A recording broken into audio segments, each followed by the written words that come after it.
Graças a Deus, irmãos, a graça e a paz do Senhor, boa noite. Podem se assentar.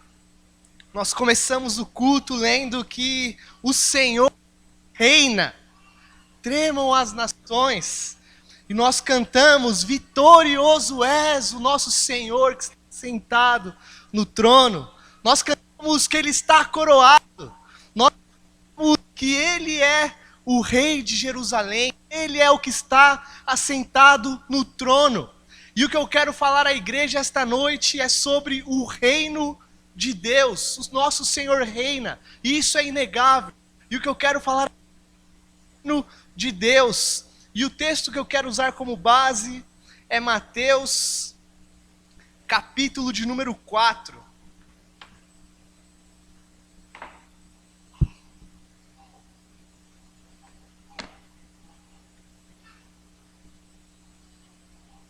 Mateus, capítulo de número 4, somente um versículo.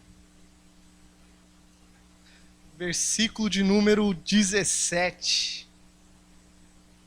Evangelho de Jesus Cristo, segundo escreveu Mateus, capítulo 4, versículo 17. A palavra do Senhor diz assim: daí por diante passou Jesus a pregar e a dizer: arrependei-vos, porque está próximo o reino dos céus. Senhor nosso Deus, mais uma vez oramos a Ti, Pai. Tu que tem conduzido este culto, Pai. Tu que tem habitado em nossos corações. Tu que estás assentado no Teu santo, santo e santo trono, Pai. E ainda assim, ouve com zelo e com amor as nossas orações. Eu clamo a Ti, Pai. Que não sejam as minhas palavras, mas a sua somente pregada aqui esta noite, Pai. Que Tu perdoe os meus pecados, Senhor. Que Tu perdoe os pecados da Tua igreja, Pai. E que o Teu Espírito Santo venha conduzir mais este ato do culto, Pai. Que seja um ato de total glória e louvor e adoração ao Teu nome, Senhor. Sê conosco, Pai. Que a Tua palavra faça morada em nossos corações. Em nome de Jesus. Amém. Glórias a Deus, irmãos. Texto maravilhoso que Cristo Jesus nos conta. Arrependei-vos, pois é chegado o reino dos céus.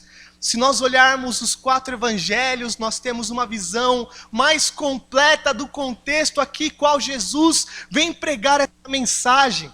João, que estava com o propósito de combater os gnosticistas, os agnósticos que estavam combatendo aqueles que estavam negando a divindade de Cristo. Ele se estende um pouco mais ali no primeiro ato do ministério de Cristo. E quando ele vai dizer que aqueles que receberam esta mensagem, ou seja, os galileus, receberam porque viram as coisas maravilhosas que Jesus fez em Jerusalém na época da Páscoa. E João aqui, ele vai trazer o início do ministério de Jesus Cristo, falando dos primeiros discípulos. Ele fala da festa de casamento, na qual Cristo transforma a água em vinho. Ele vai falar na Páscoa, onde foi feita a purificação do templo. Ele vai falar sobre o encontro de Nicodemos com Jesus. Vai falar sobre a mulher samaritana, a mensagem pregada aos samaritanos. E aí sim ele vai falar novamente, chega Jesus a Galileia, e chegando na Galileia ele pregou, e ao pregar muitos vieram para ele, porque viram grandes coisas, as quais ele já havia feito em Jerusalém durante a época da Páscoa. Lucas, por sua vez, que tenta relatar os atos de forma mais detalhada da vida de Jesus, principalmente ali no primeiro dos seus anos, começa dizendo que, cheio do poder do Espírito Santo, Jesus vai até a Galileia. E chegando na Galileia, ele prega nas sinagogas e os relatos se espalham. Marcos, por sua vez, pregando o evangelho, mostrando que Jesus Cristo é o Filho de Deus, é o próprio Deus encarnado. Ele traz os atos que Cristo cometeu é um evangelho mais ativo, que mostra mais ação, o que Cristo fez, as obras, os milagres, as pregações. E é interessante quando nós vemos que esta é a primeira fala de Jesus Cristo no evangelho de Marcos. O evangelho de Marcos vai trazer que João Batista havia acabado de ser preso.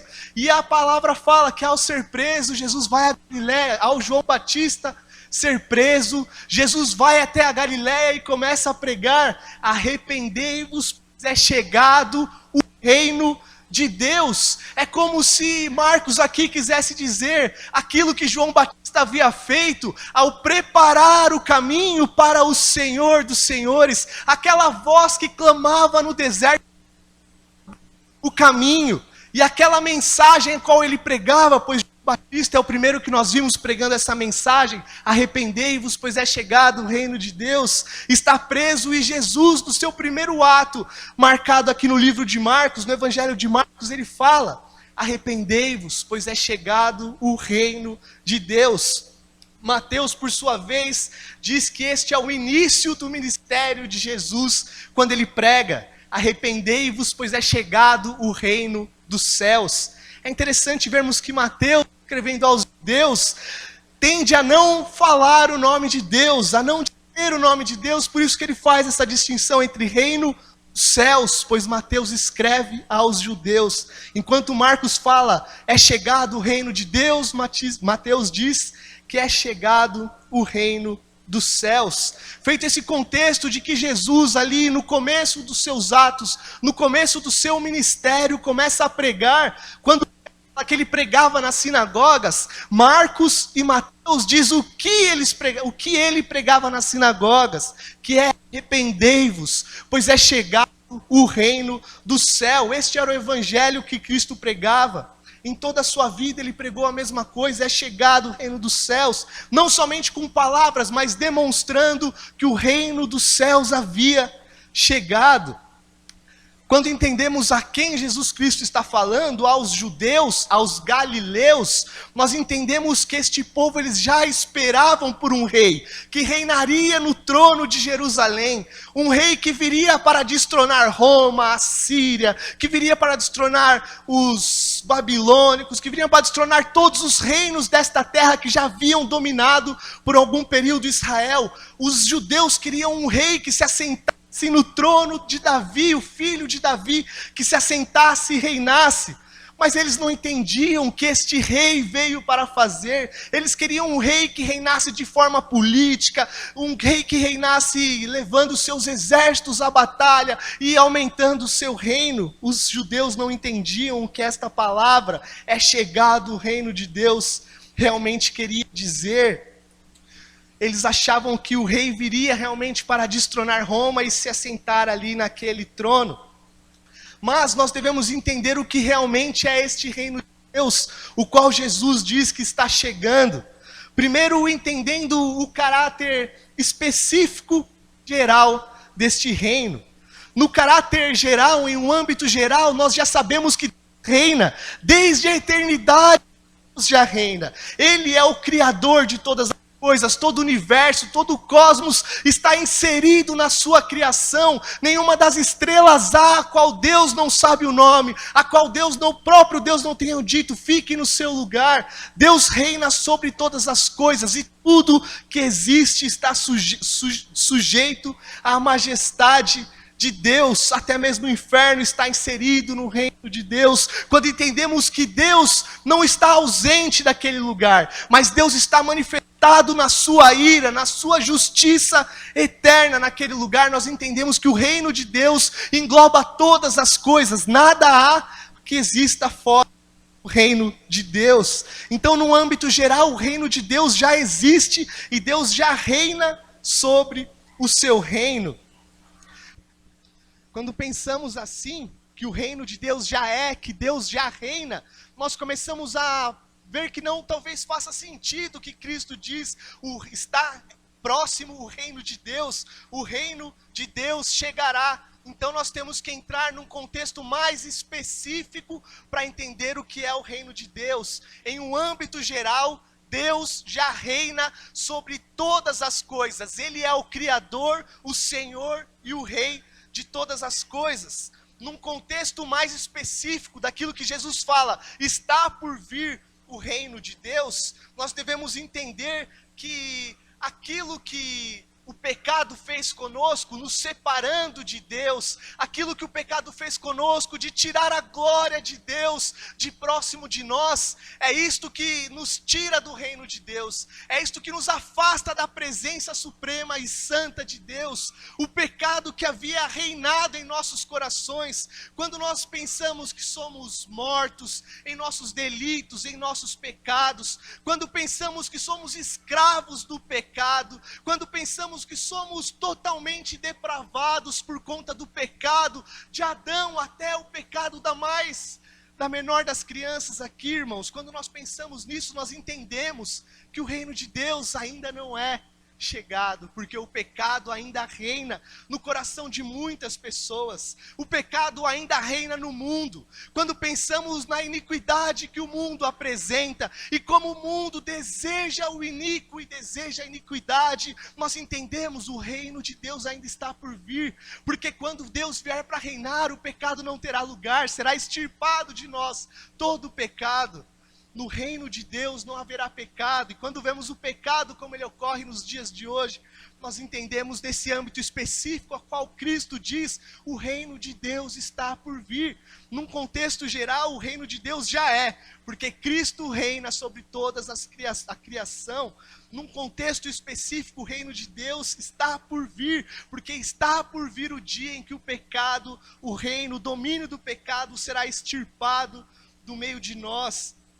Cristo, então, veio não somente para reinar agora na sua primeira vinda, mas ele veio para tomar aquilo que o pecado, aquilo que o inimigo tomou para si, que é os nossos corações. Ele veio para tomar do império das trevas aquilo que já era seu desde antes da fundação do mundo, desde antes da fundação do universo, ele já nos tinha.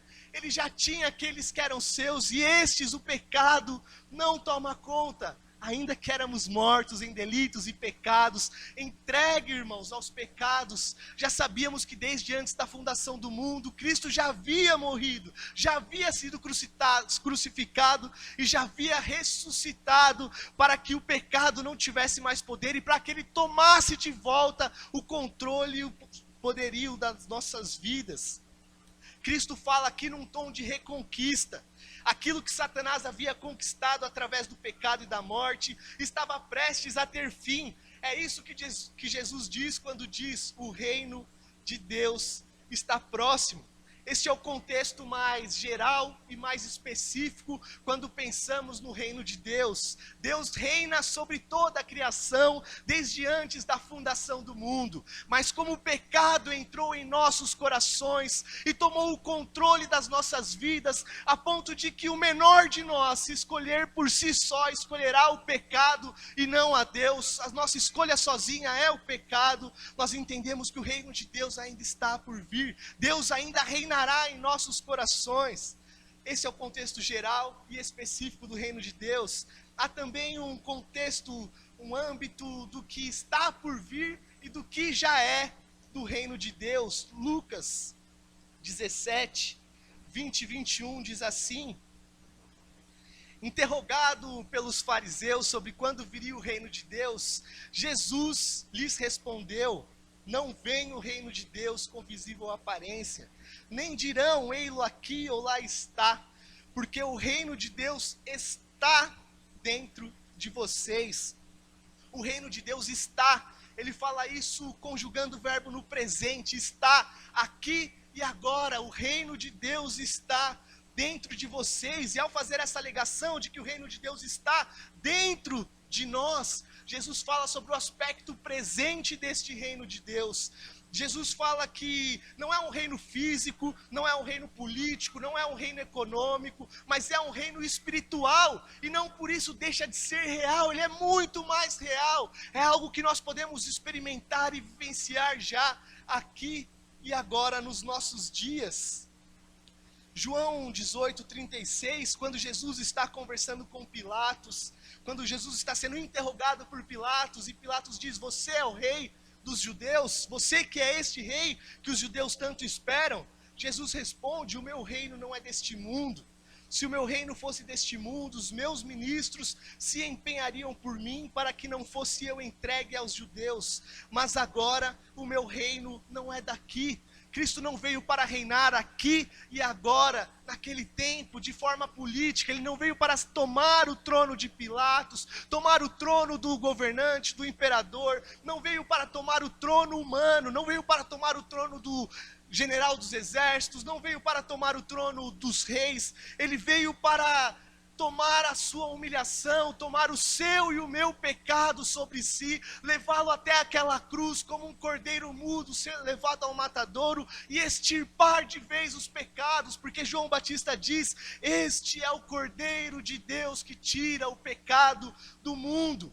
Quando pensamos no reino de Deus que está aqui e agora, é o reino de Deus que nós entendemos que não é mais o pecado que nos domina, não é mais as trevas que têm poder sobre nossas vidas, mas é Deus que foi morto e entregue pelo seu próprio Pai naquela cruz, que tomou o poder das mortes, venceu, aonde nós estávamos mortos em delitos, em pecados, em um charco de lodo, nos tirou do reino das trevas e nos trouxe para o reino da sua maravilhosa luz, o reino de Deus que já é aqui e agora, que podemos viver, que podemos experimentar, é o reino de Deus, onde Deus vive e reina em nossos corações. Ele fala: está em vós o reino de Deus. Não, você não pode ver, ou dizer que está aqui, ou dizer que está lá, mas ele está em vós. O reino de Deus que já é aqui e agora, que podemos experimentar e testemunhar, é o nosso coração entregue totalmente a Deus. É cada ídolo que nós construímos desde a nossa infância, cada trono que levantamos em nossos corações, sendo destronados e destruídos pelo Rei dos Reis, o Senhor dos Senhores, que pagou um alto preço, que nos selou pelo seu Espírito Santo e nos comprou por este alto preço para si. E hoje, com alegria, nós podemos falar: nós somos servos e servos de Deus, o Deus Todo-Poderoso, que reina desde antes da criação do mundo e que virá para reinar em poder e em glória. O reino de Deus aqui agora é o nosso coração, não mais entregue ao pecado, mas agora entregue a Cristo, Senhor e Rei de nossas vidas. Quando lemos Apocalipse 21, já no final do livro da revelação que Deus tinha dado a João, nós vemos o âmbito do reino de Deus que está por vir, o âmbito do reino de Deus que ainda não é, mas será com toda certeza, porque quem disse é o próprio Deus, e se ele falou, ele irá cumprir, porque como o pastor Felipe comentou, Deus não mente, irmãos, ele vai cumprir isso que ele falou. E João, na sua visão, diz que viu novos céus e nova terra, que os céus e a terra antigos já tinham passado, que o mar já não existia mais. Ele viu a cidade santa descendo das nuvens, na parte de Deus, ataviada como uma noiva adornada para seu esposo. E ele diz: então ouvi grande voz vinda do trono dizendo: eis o tabernáculo de Deus com os homens, Deus habitará com eles, eles serão povo de Deus, e Deus mesmo estará com eles, e lhes enxugará dos olhos toda lágrima, e a morte já não existirá, já não haverá luto, nem pranto, nem dor, porque as primeiras coisas passaram. E aquele que está assentado no trono disse: eis que faço novas todas as coisas. E acrescentou: escreve, porque estas palavras são fiéis e verdadeiras. Fiel e verdadeiro é o nosso Deus, que nos disse: eu mesmo, Deus Todo-Poderoso, me assentarei no trono no meio de vocês. É o que esta palavra diz: vocês serão povo de Deus, irmãos. Que maravilha saber que Ele virá para reinar, e que Ele próprio escolheu habitar no nosso meio, aonde poderemos existir na sua plenitude, vê-lo em sua plenitude, contemplar a sua total glória, irmãos. Isso que nós vimos em fração nos dias de hoje, nós veremos plenamente e eternamente a glória do Deus entronizado em nosso meio. Isso é maravilhoso. glorioso saber que Ele escolheu um povo para si, um povo que Ele chama de meu, um povo onde Ele irá reinar, e o seu reino será para todo sempre. Este é o conceito, o âmbito do reino que está por vir. No âmbito geral, Deus reina desde antes da eternidade, desde antes da fundação dos mundos, desde a eternidade, porque Ele criou e deu ordem para todas as coisas que existissem. No âmbito específico, o reino de Deus está por vir, porque ainda existe um príncipe deste século que tem roubado e ceifado crianças, jovens e adultos. No âmbito atual e aqui e agora, no âmbito presente, o reino de Deus já é, porque a nós que fomos comprados pelo precioso sangue de Cristo, já temos em nosso coração não mais o reinado das trevas, mas o reinado de Cristo. Nosso coração agora convertido se dobra, se curva, e todo o nosso ser se curva perante o Deus Todo-Poderoso. No âmbito do porvir, o reino de Deus em sua total glória virá, e Deus será entronizado e reinará em nosso meio, e nós podemos glorificá-lo por toda a eternidade. Este que é o nosso fim. Entendendo agora o que é esse conceito geral, específico, o conceito do agora e do porvir, eu quero falar um pouco do que é o reino de Deus. Primeiro, começando pelo que não é o reino de Deus. O reino de Deus não é o céu, como muitos pensam, que nós morreremos e iremos para o céu.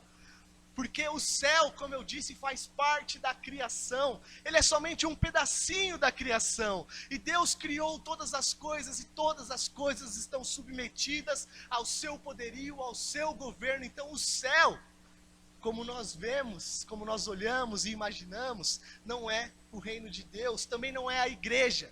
A igreja não é o reino de Deus. A igreja é o que evidencia, é o que testemunha o reino de Deus no coração do crente, quando pratica as boas obras, as quais de antemão Deus preparou para que andássemos nela, quando louva e adora num coração simples e sincero ao Deus Todo-Poderoso, quando cultua e presta culto, sabendo que o Senhor é Todo-Poderoso, e confia sem ansiedade, sem medo, sabendo que Deus está conosco em suas mãos, que Ele é o provedor de todas as coisas, e que nada, irmãos, do necessário nos faltará. Esta é a evidência do reino de Deus. A igreja é somente a evidência do reino de Deus, e não o reino de Deus em sua completude. O reino de Deus não é o céu, o reino de Deus não é a igreja, o reino de Deus não é um local específico, como Cristo falou, mas o reino de Deus, ele é o direito legal de Deus de governar sobre todas as coisas. Deus, sendo criador, sendo sustentador e provedor de todas as coisas, Ele tem o direito legal, o direito total de reinar sobre todas as coisas. Isso é o reino de Deus, é a própria presença do Criador em nosso meio, é o Criador que se expande, toma todas as coisas para si e converte todo o universo pelo seu sacrifício na cruz. Todo aquele que crer verá, todo aquele que buscar o achará, todo aquele que se dobrar, se prostrar e clamar, será remido pelo santo sangue de Cristo, e poderá conhecer este reino de Deus que já é aqui e agora, que destrona os ídolos do nosso coração e que nos tira do reino das trevas para o reino da sua maravilhosa luz. Ele é o Criador de todas as coisas, pelo seu poder tudo é sustentado, é Ele quem dá ordem às estrelas para se colocarem em seu lugar. Toda a terra em silêncio o obedece. Quando Ele toca a terra, Ele fende montes, irmãos. É Ele que é glorificado por toda a terra, por toda a criação, pelo sol, pelas estrelas, pelas luas, pelas montanhas, pelos mares, por nós pequeninos seres vivos, pós que louvamos e adoramos e obedecemos o nosso Deus. E quando nós lemos o Catecismo de Heidelberg, a pergunta número 1, ela nos mostra de forma muito prática o que é o reino de Deus. A pergunta é: qual o seu único consolo na vida e na morte? E aqui a resposta poderia ser de forma simples: estar no reino de Deus, presenciar, experimentar o reino de Deus e testemunhar o reino de Deus aqui na terra. Mas a resposta aqui ela é mais poética, mais detalhada e mais bela, quando diz que o único consolo na vida e na morte é que eu não pertenço mais a mim mesmo, mas eu pertenço de corpo e alma, tanto na vida quanto na morte, ao meu fiel Salvador Jesus Cristo. Ele pagou completamente todos os meus pecados com o seu sangue precioso e libertou-me de todo o domínio do diabo. Ele também me guarda de tal maneira que sem a vontade do meu Pai Celeste, nenhum fio de cabelo pode cair da minha cabeça. Na verdade, todas as coisas cooperam para a minha salvação, por isso, pelo seu Espírito Santo, Ele também me assegura a vida eterna e faz-me disposto e pronto de coração para viver para Ele de agora em diante. Este é o reino de Deus, quando entendemos que nem mesmo um fio de cabelo cai das nossas cabeças sem que Ele dê ordem. Quando entendemos que Ele nos tirou das mãos de Satanás, nos colocou em suas mãos, da qual Ele diz: daqui ninguém vos arrebatará. Não há como uma ovelha que é sua ser tomada de suas mãos. Este é o reino de Deus, é a certeza plena e total de que Deus nos tem para si, de que Ele tem controle total de nossas vidas e de que podemos confiar de que Ele é fiel e de que tudo que Ele disse se cumprirá, porque Ele é santo e não pode mentir. Por muitas vezes Jesus pregou sobre o reino de Deus. No início do Sermão do Monte, ele começa falando: bem-aventurado são os humildes de espírito, porque deles é o reino de Deus. Então nós vemos que tem uma condição para estarmos presentes no reino de Deus, para recebermos e adentrarmos no reino de Deus, a qual o próprio Cristo diz nesse texto que nós lemos: arrependei-vos. Existe um princípio muito específico para que façamos parte desse reino. Arrependei-vos, arrependam e creiam, pois é chegado o reino dos céus. Infelizmente, nem todas as pessoas poderão estar no meio deste reino, nem todas as pessoas estarão no reino onde Deus estará entronizado e habitará com o seu povo. Quando Nicodemos vai conversar com Jesus, Nicodemos fala: eu vi que você fez coisas maravilhosas, e porque eu vi, eu sei que você é de Deus, não tem como você ter feito essas coisas sem ser da parte de Deus. E a isto respondeu Jesus: em verdade te digo, que se alguém não nascer de novo, não pode ver o reino de Deus. Existe um critério muito específico para que o reino de Deus esteja em nós, para que adentremos o reino de Deus, que é o novo nascimento, que é o arrependimento total e completo. A velha criatura não verá o reino de Deus, ela contemplará as obras do reino de Deus, ela contemplará a manifestação do reino de Deus no meio da igreja, ela contemplará o Deus, mas não verá o seu reino, não adentrará o seu reino aquele que não nascer de novo,